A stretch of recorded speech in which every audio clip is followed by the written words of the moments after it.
ভালো আছেন আপনি? হ্যাঁ, না ভালো নাই, ওই দেখো দুজন কান্না। ছেলে মেয়ে আপনার? ভিতরে যাবো একবার? হ্যাঁ, একবার কেন, তোমার বেটা থাকো ঘরে। এটি আপনার বাড়ি? হ্যাঁ, তিরপলটা কেন দিয়ে রেখেছেন? ওই যে ওই ধরে গেছে, ওই মাটি পড়ছে। জল আছে? জলও আছে, ওইও আছে। আর এরা ছেলে মেয়ে? এর ছেলে মেয়ে।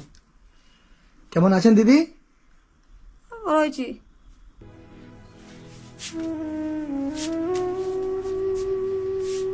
দাদা কেমন? ভালো। ভালো আছেন? দুটি ছেলে মেয়ে অন্ধ, এবং একজনকার 40 বছর বয়স, একজনকার 35 বছর। মানে আপনি 50 বছর ধরে ওদের উপরে পুরো সময়টাকে দান করে দিয়েছেন। এই জন্য ভাত খেতে দেবো, হাত ধোয়াবো, মানে সবকিছু কাজ আপনাকেই করতে করতে হবে। হবে। আর আপনার স্বামী কবে মারা গেছে? ও 16-18 বছর মরেছে। ওসব মদ খাতে খুব, এবার কিডনি খারাপ হয়ে গেল, শুদ্ধ ভ্যান চালাতে মরেছে।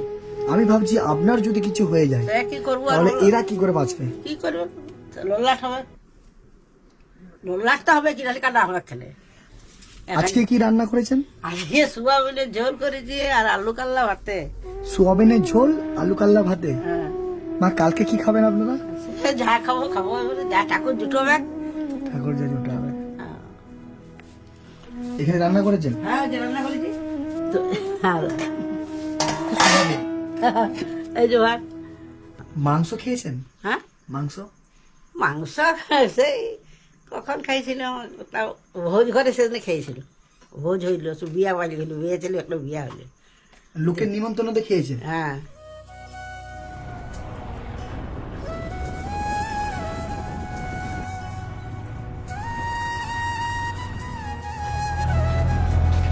দাদা 1 কিলো মাংস হবে? হ্যাঁ, হবে হবে।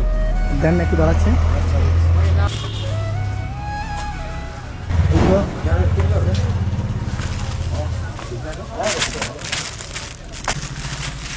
শাড়িটা এটা হয়ে যাবে। দেন তো, দাও।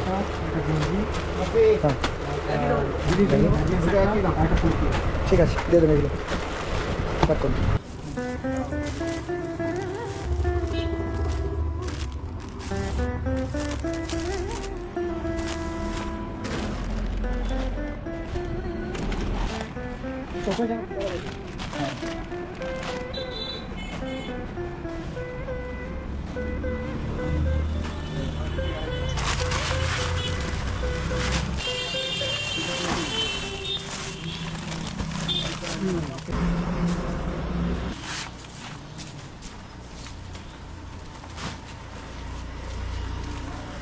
কত দেবো দাদা? 3001 টাকা। 3001 টাকা?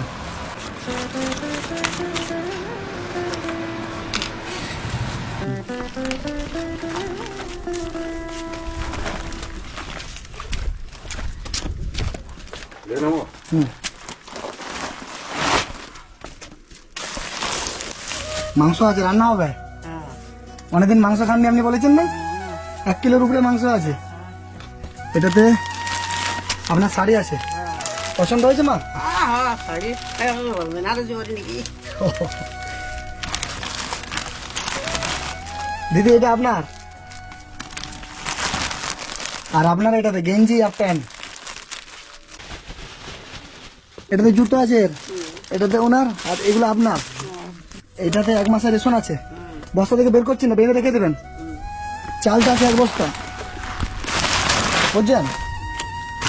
এটাতে আলু পেঁয়াজ, এইগুলো কতদিন চলবে মা আপনার? খেয়ে জানি এত কেমন রান্না গেছে বাবা। 2-3 মাস চলবে? হ্যাঁ, চলে যাবে না? আমরা কন্ট্রোল চাল পাবো। কন্ট্রোলের চাল পাবেন। এই 1 বস্তাটা যেটা দিয়েছি ওটার সাথে কন্ট্রোলের চালগুলো মিক্স করে খাবেন। আনসিকা রুদ্র, 13 মাস বয়স, ছোট্ট মেয়ে, তার জন্মদিন। যদিও জন্মদিনটা কয়েকদিন পেরিয়ে গেছে, তবুও ভৈরব রুদ্র ওনার বাবা, তার বক্তব্য যে মানুষের বেঁচে থাকাটাই প্রত্যেকটা মুহূর্তে নতুন করে জন্মগ্রহণ করা। তো এই ফ্যামিলিটাকে দাদা হেল্প করলো, আমাদের সকলের তরফ থেকে দাদাকে অসংখ্য ধন্যবাদ। আর ওই বোনটা ওখানে দাঁড়িয়ে আছে, ওই বোনটা এনাদের জন্য অনেক কিছু করেছে। ওই বোনটা না থাকলে আমরা জানতেই পারতাম না যে বেলিয়াতোড়ে রথতলাতে এরকম একটা ফ্যামিলি থাকে। মা ভালো থাকবেন তাহলে।